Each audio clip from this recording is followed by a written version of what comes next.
ఈనాటి కోడలను అత్తలను దొరకబట్టి మామలను దొరకబట్టి అందబెట్టి కూర్చి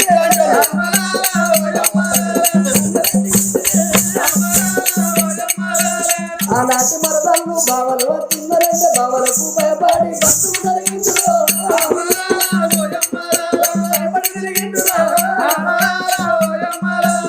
ఈనాటి మరదలను బావలు వస్తున్నారంటే కుర్చీ మీద కూర్చొని కాలు మీద కాలేసి